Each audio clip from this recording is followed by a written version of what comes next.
Hello, this is Josh Belk with the Belk on Business podcast. Today we're going to talk a little bit about some money handling mistakes inside of our business. And we'll probably take this week and I'll hop into at least one more podcast on this particular topic. At the firm that I own, we have somewhere around 800, 900 clients, something like that at the firm level, and really gives us the opportunity to be able to work with a lot of different types of businesses, a lot of different types of business owners.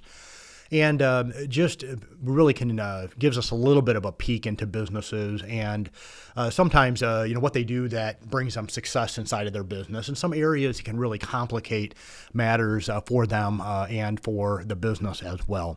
And so we're just going to kind of talk through some of these. And of course, as with most any time you get into lists or ideas, it's not at all inclusive.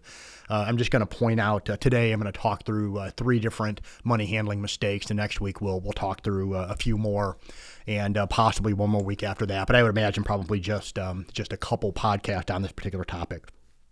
So, of course, when you get into business and someone like myself, I did the entire college university thing.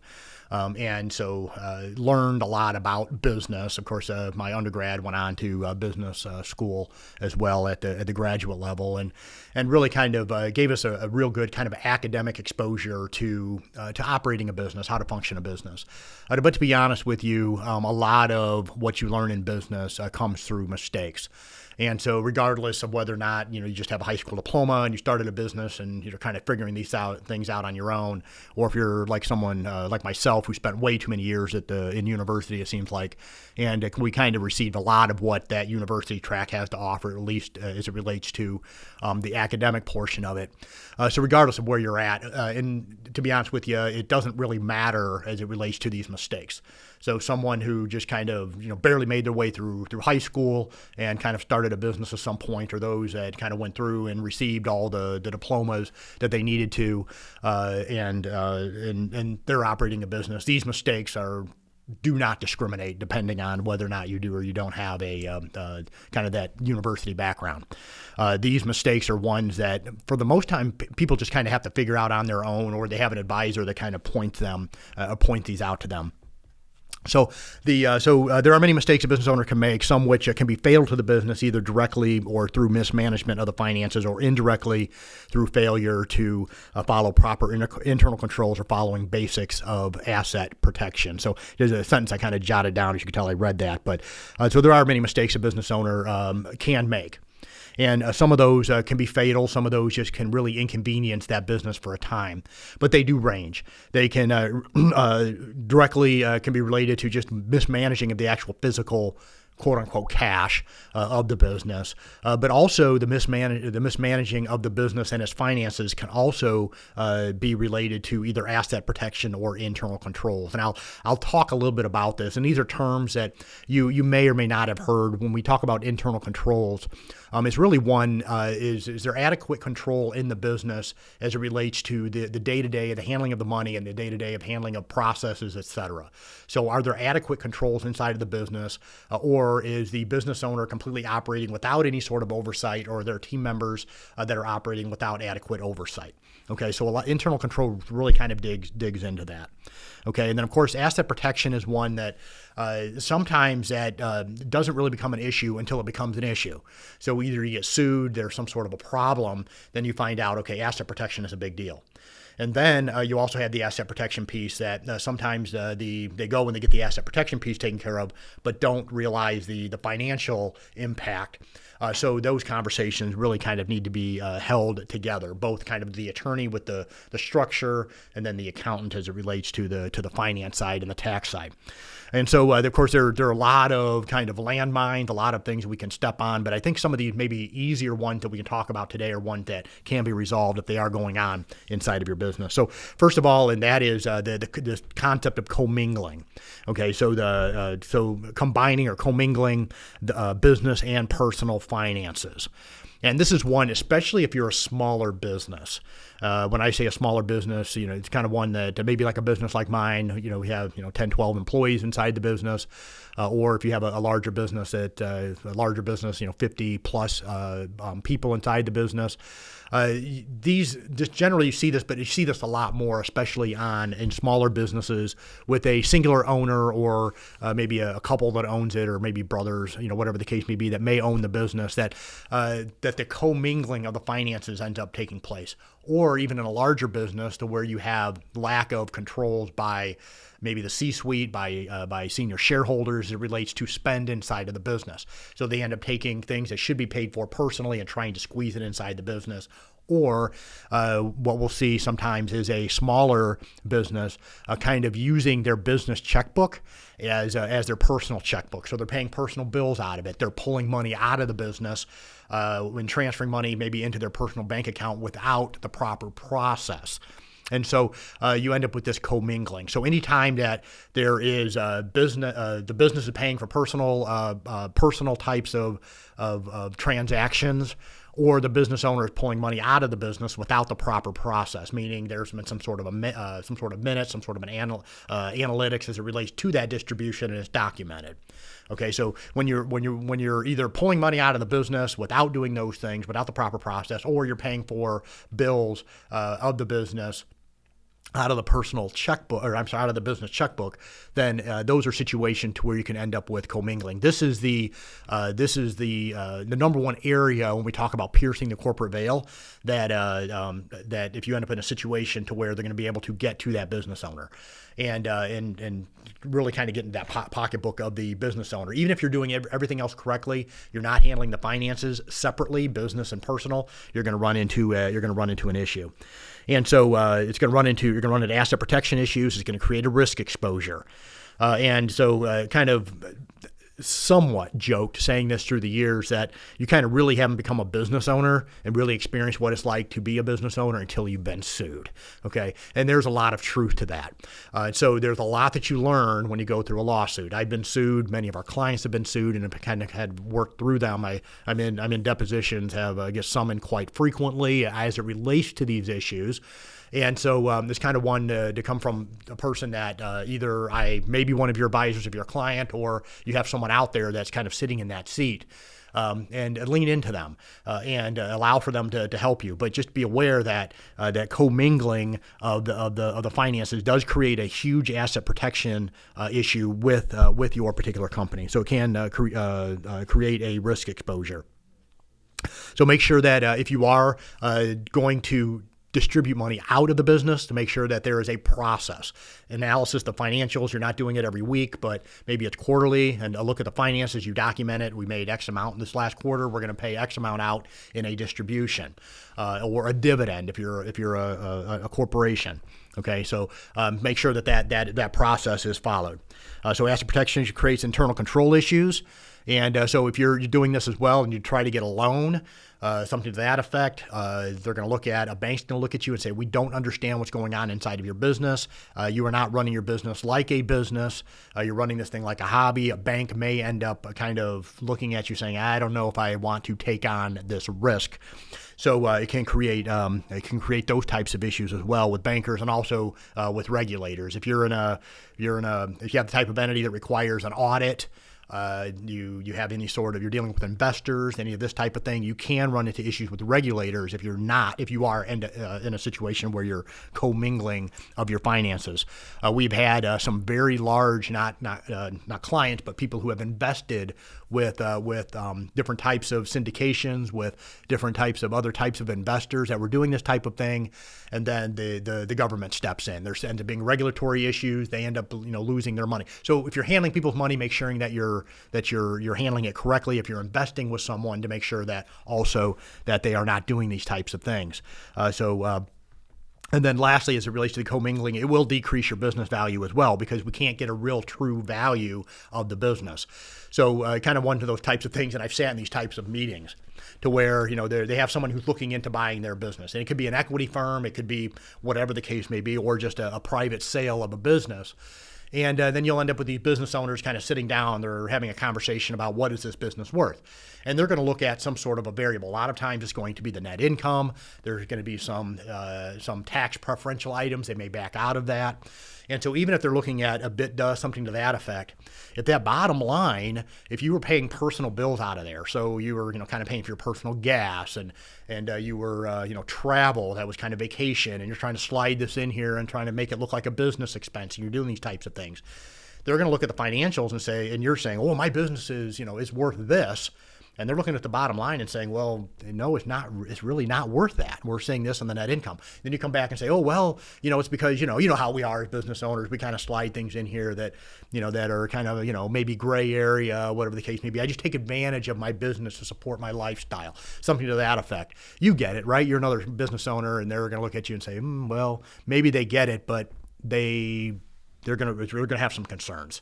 Okay, what's really truly going on in the business? Are you running this thing the way this should be run? Are you truly serious about your business? So there's going to be all kinds of questions that are going to be asked. So bottom line, don't be co-mingling. Your business should be supporting your lifestyle to a certain extent, but it should be done properly. So is your salary where it should be inside of the business? Are your distributions being handled correctly? Are you truly analyzing those financials, having those meeting minutes to do the distributions? So number one, money handling mistake is the co-mingling of business and personal finances. Number two, mismanagement of debt. There's a scripture verse, borrower is slave to the lender. And it's one, if you listen to Dave Ramsey at all, at any point, you'll hear him quote this verse quite often. It's one that the verse that I think is very, very, I think is important, regardless if you're in business or personally. So if your business is in debt and you're not handling it correctly, okay, it will kill your business. You're going to find yourself, even on a personal end, coming into business, and it's going to be a grind day in and day out because you're working for someone else. You're working to pay back principal. You're trying to pay interest. You're doing these types of things, and it really puts a chokehold on your drive. And so that's kind of an intangible, but is one that we should be aware of. So mismanagement of debt. Debt will add additional stress, not only to you, but to your business. It is a stress test to your business that if you can at all possibly try to avoid it. And so debt will magnify any sort of mistakes that you have inside the business. What that means is it really decreases your room for error inside of your business. So the smaller mistake becomes a bigger mistake because you have debt. And so make sure that you're managing debt correctly. So some areas you need to consider. So do you have enough profit to cover the debt? You think about it, if I go through and if I take a $100,000 loan into my business and I have to pay that $100,000 back plus interest. That is going to come from net income. Okay, so I have to have a business that is performing enough to be able to pay off that debt. So every time, if you're looking at taking on debt, you better have a process to know how that is going to be paid back. Do you have the ability to pay that back? And so understanding sometimes you take on debt for risk. Okay, but you may want to be very, very prudent in how you go about doing that to make sure that if you are taking on debt, that you have a process and you have a plan and one that you're going to follow to be able to pay back that debt. So understanding that if you do take on debt, that you're going to have profit to pay off that debt. And so otherwise you end up finding new debt, paying even more in interest and more in fees to try to pay off the old debt to try to keep that business alive. And we've seen this happen over and over again. Eventually that snowball becomes so great of debt that the business crushes under that debt. Next, best to try to, if you are in the startup phase of your business, you have an idea, it's best that you try not to use any sort of debt in order to start that business. And so if you're getting into something, either you're leaning into your savings, you're going into a situation to where you don't want to bootstrap your business to weigh down your business with debt right off the bat. It may be that your business may need to start a little bit more slowly than you'd like, whatever the case may be. If it's kind of an idea that is not a proven one, you don't have proof of concept, these types of things, be very, very careful on how you get into starting that business and working through the process of hopefully eventually scaling that business. And so to make sure that you're handling debt and you're handling the finances correctly on the front end. And so it's best if you're in those early stages, you have not made that first dollar yet, you may want to consider, is there a way I can go about doing this without taking on debt and going about it that way? For all businesses, only take debt on assets with greater book value, not fair market value, than the corresponding loans. I've mentioned this in podcasts before, but don't go through and take on a take on debt that is greater than the asset that's attached to that debt. What we've seen happen, and this, especially with real estate clients, is they go through, they purchase a property, they get it rehabbed, and then they refinance it, and they get a loan that's greater than the book value of the asset because the bank will give it to them. I don't know how much of that's still going on with rising interest rates and things of that nature, but when they go through and they refinance, then now they have a loan that's greater than the corresponding asset.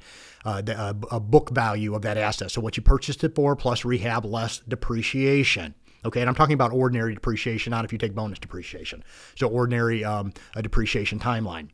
And then you'll probably want to present your financials to the bank on GAAP instead of on tax basis. But it's one of those things that you want to make sure that you're taking a look at that. So for every asset you have on the books, and I don't care if we're talking about equipment, we're talking about whatever the case may be, to make sure that any sort of corresponding loan that you have on the books is less than that particular asset.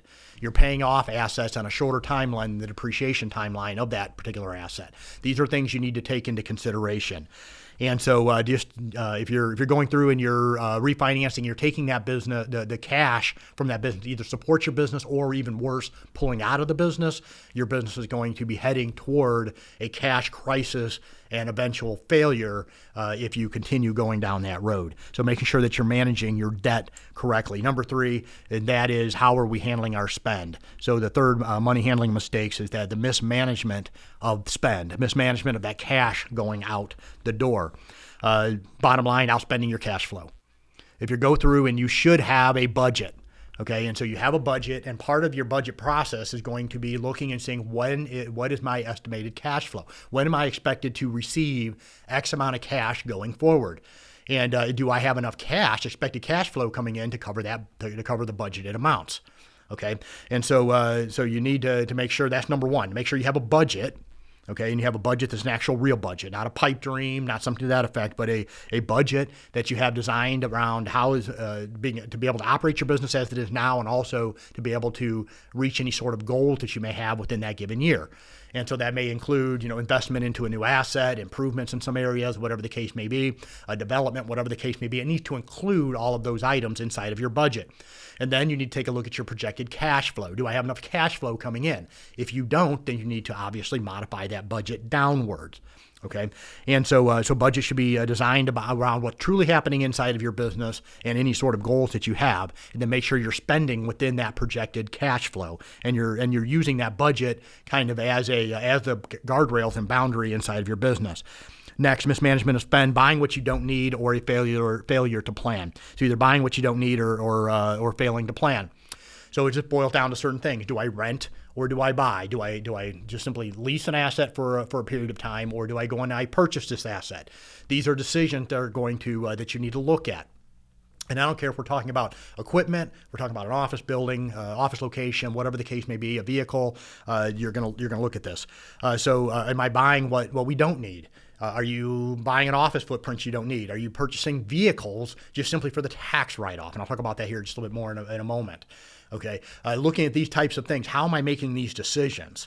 And making sure, am I making a decision in a way that benefits the business, or am I truly benefits the business in the short, medium, and long term, or am I spending money because this is what makes me feel better in the moment? Okay, so I feel like I'm doing something in the moment, so there's this emotional aspect to it instead of really taking a look at the dollars and cents and making the decisions that way. And so the rent versus buy, you're overspending on real or personal assets and properly analyzing if it's even needed at all. Okay, tax planning, mismanagement or not doing it all. Okay, so not going through and realizing that you have tax. How am I going to go about planning for this? If your business is profitable, in all probability, you are going to pay some tax. Or you're going to use some sort of tax strategies, but understanding that these are short-term solutions to a tax problem. Okay, so that's something that has to be kind of kept up with. So you're not making these decisions in a bubble, but you're taking a more holistic approach. So So buying what you don't be purchasing what you don't need, and then also making sure that you plan. So that planning comes through budgeting, and then also making sure that all of your tax burdens are taken care of. That's part of your plan. Income tax, payroll tax, sales tax, all these different types of tax, franchise tax that you may have. That's also included in your budget. If you don't, you're gonna end up overspending, and it's going to end up crippling or even closing your business. And then lastly, planning on saving for growth or for growth or essentially seasonal fluctuations. If you have a landscaping business, understanding that in January you're probably going to have zero cash flow.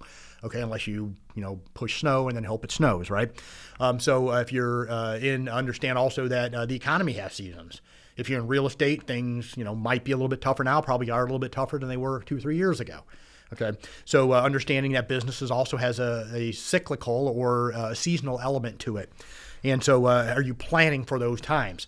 We have our clients that are landscaping business understand they need some cash to be able to get them through December, January, and February because we live in the Chicago area and nobody's mowing their grass that time of the year. Okay. So next, establish retained earnings for emergencies and opportunities. So when you get into your equity section of your balance sheet, do you have members' equity or retained earnings in there? Is that a positive number when I take that number against any sort of distributions? That number should always be positive. And I would like that number to be positive enough and also to have the corresponding cash for planning for emergencies or any opportunities that may come. You go through and you want to invest in something. Do you have the cash there to be able to do it? Or you're like, oh, I can't. I'd love to be able to do this opportunity, but I don't have it because you didn't plan for it. Okay. The business, you need to hire new people. You need to move into a new location. You need to invest inside the business. You should have the retained earnings there and the cash, corresponding cash, to be able to do those types of things. And that also, once again, needs to be part of the plan. Next, reviewing payables, receivables, and bank and credit card statements. You as the business owner or somebody in senior leadership needs to be looking at these things monthly. Okay, this minimizes fraud and it helps to bring your attention to what is going on on the cash perspective in the business. Looking at your receivables. Who are my clients that aren't paying me? Okay, do I want to continue business? And I do this every month, and that is part of the analysis. We have our renewals coming up for our contracts. And there are clients that we work with sometimes that they just don't want to pay their bills or take months to pay their bills. Okay, understanding that I have team members that need to be paid, understand they do too, but it's kind of one of those types of things that as a business owner, I'm paying my people to service people that aren't paying their bills. Do I want to retain them as a client? Well, I like the relationship. Well, great. You can maintain that relationship and pay your people to do the work, but then wonder why your business is failing. Okay, you need to be looking at your receivables, your payables. Okay, looking at this, how is my money being spent? Are there things out there where we're overspending? Remember, you as the business owner, you need to take ownership of this. Dues, subscription, things you're paying for, coaches, mastermind, things that aren't bringing you any more benefit. Get rid of those things. But if you're not looking at it, if you're not actually going through and doing kind of that ugly work, looking at your payables, looking at your bank statements, what's going out the door? Okay, why do we have 6 Dropbox subscriptions coming out of the business every month? Okay, how many Netflix subscriptions do we need? These types of things to make sure that that you shore those things up, and it's not going to happen unless you're doing the review. So once again, talking about outspending your cash flow, all these little types of things, looking at the bank statements, looking at the credit card statements, skim through them, and anything pops out at you. Also helps to minimize fraud. You have team members that are spending money, taking money out of the business, the shipment going out of the business. That is another way you're going to be able to more likely be able to see it, and that is if you're actually looking at the source documents.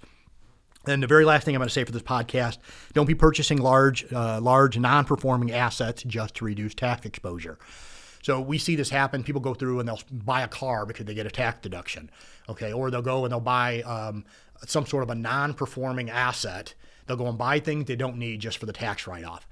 It's best to go ahead and pay the tax and take the rest of the money and invest it prudently, okay, inside the business, or have it there inside the business, than buy something your business doesn't need just for the tax write-off.